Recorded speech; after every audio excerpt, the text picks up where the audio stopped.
J'ai jamais eu les pieds sur terre. J'ai brûlé l'être d'oiseau. Je suis mal dans ma peau. Si vous ne passez pas ici pour la toute première fois, alors bienvenue sur votre première chaîne médicale africaine YouTube, Médecine sans tabou. La consultation pharmaceutique, un plus pour la santé du patient, une question de temps et de moyens au service de la qualité des soins et de la sécurité du patient. Parce que nous pensons qu'un patient bien informé a plus de chances d'être observant de son traitement qu'un autre. Bonjour, bonsoir, chers tous. Aujourd'hui, nous abordons le premier cas patient. Voilà. Et nous espérons qu'avec ça, vous allez mieux comprendre le sens de la chaîne. Il s'agit d'une fille, d'une jeune femme, disons, qui souhaite savoir comment stopper, sinon réduire les douleurs lors des règles. Les règles sont un phénomène quand même assez courant et beaucoup de femmes se demandent pourquoi. Qu'est-ce qui provoque cette douleur? Et en fait, c'est univoque, c'est la contraction de l'utérus. L'utérus, c'est un muscle qui a la forme d'une petite poire et qui se contracte violemment pour évacuer. Évacuer quoi? Le sang des règles, tout simplement.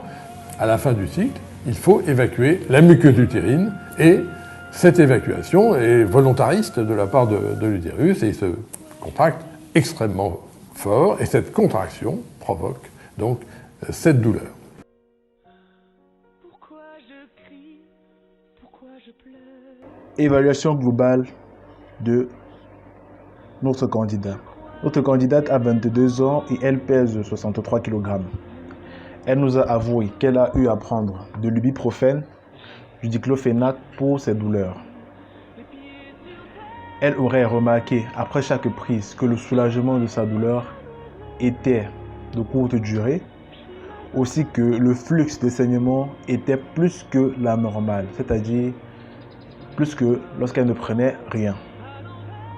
Elle aurait aussi consommé du chloroglucinol sous forme injectable, mais plus sous forme de comprimé. Elle avoue que ce dernier ne l'avait pas du tout soulagée. Puis, nous lui avons demandé d'évaluer l'intensité de sa douleur sur une échelle de 1 à 10 au cours des 3 derniers mois. Premier mois, 7 sur 10, second mois, 8 sur 10, troisième mois, 6 sur 10, heureusement.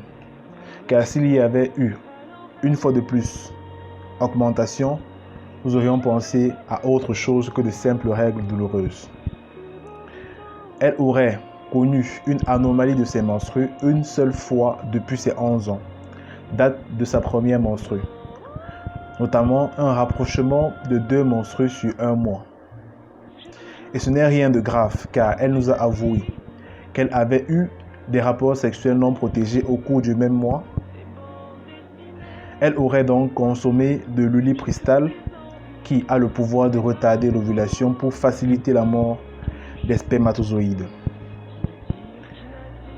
Elle nous a confié qu'elle est active sexuellement, mais qu'elle n'a aucun problème avec la prise d'une contraception si le but est de réduire ses douleurs. Toutefois, elle n'aimerait plus subir 2 menstrues en 1 mois. Et nous l'avons compris.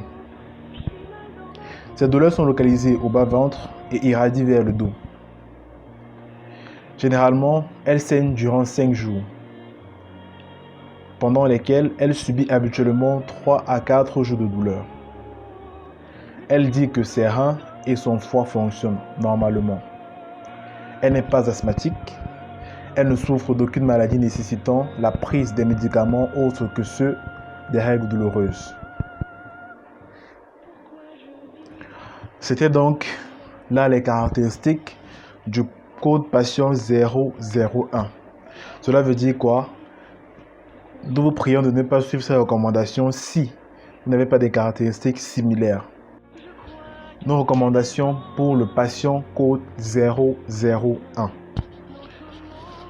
Nous vous recommandons de prendre uniquement de l'acide niflumique 250 mg parce que c'est une spécialité et son brevet n'est pas encore tombé. Donc, il y a très peu de chances que vous tombiez sur une molécule contrefaite. Voilà. Donc, prendre l'acide niflumique, 250 mg en raison de 3 comprimés en une prise après le repas. Ceci durant les 2 premiers jours de menstruation ou de saignement. Puis, de prendre un comprimé matin, un comprimé midi, un comprimé soir, si la douleur continue au 3e jour jusqu'au 4e jour. Si vous constatez une augmentation des saignements, c'est-à-dire des saignements qui obligent à changer de protection plus de 6 fois par jour, stoppez immédiatement le traitement. Allez consulter pour une anomalie de la coagulation sanguine. Et pendant que vous y serez, discutez avec votre médecin de la prise des oestroprogestatifs ou d'un moyen chirurgical pour stopper la douleur des saignements. L'acide niflumique 250 mg contient une composante susceptible de causer une allergie, notamment de l'azorubine. En cas d'allergie, c'est-à-dire une démangeaison de la peau et autres sans cause évidente, cessez immédiatement de l'utiliser. L'acide niflumique peut altérer la fertilité. Les règles douloureuses cessent habituellement après l'âge de 25 ans ou après le premier accouchement. En attendant d'y arriver, vous pouvez la fertilité après chaque 12 mois. Si vous ressentez des brûlures d'estomac importantes ou des selles noires et nauséabondes pouvant traduire un saignement du tube digestif, veuillez vous rendre à l'hôpital. L'acide niflumique 250 mg peut être à l'origine de vertiges ou d'une baisse de la vigilance. Alors si vous constatez de tels signes, veuillez vous reposer. Si vous souhaitez prendre un médicament pour une autre maladie pendant vos menstrues, veuillez nous en parler ou à votre médecin. Nos conseils: prenez suffisamment de repos et de sommeil avant et pendant les règles. L'activité sexuelle peut entraîner la suppression ou la diminution de ces troubles. Bouger et pratiquer un sport doux, cela permet souvent de soulager les douleurs. Renoncer à l'alcool, au café et au tabac avant et pendant les règles. Le repos au lit avec une bouillotte sur l'abdomen ou un bain chaud contribue à détendre le bas-ventre contracté. Vous pouvez ajouter à l'acide niflumique un traitement à base de plantes, notamment Élusane gatchilier ou Élusane grande camomille en raison d'une gélule matin-soir par jour. Et puis voilà, c'est tout pour aujourd'hui. Évitez l'automédication. Envoyez-nous vos préoccupations de santé sur une maladie, sur un ou plusieurs médicaments au plus 243 82 13 89 816 qui est notamment notre numéro WhatsApp, et recevez les meilleurs conseils disponibles. À très bientôt. Dépêche-toi. Je n'avance pas, y'a quoi? Je n'avance pas, tu vas faire quoi? Écoute, t'es pas contente, t'as qu'à rentrer dans ton pays, ok? On rentrera chez nous quand vous nous aurez rendu ce que vous nous avez volé.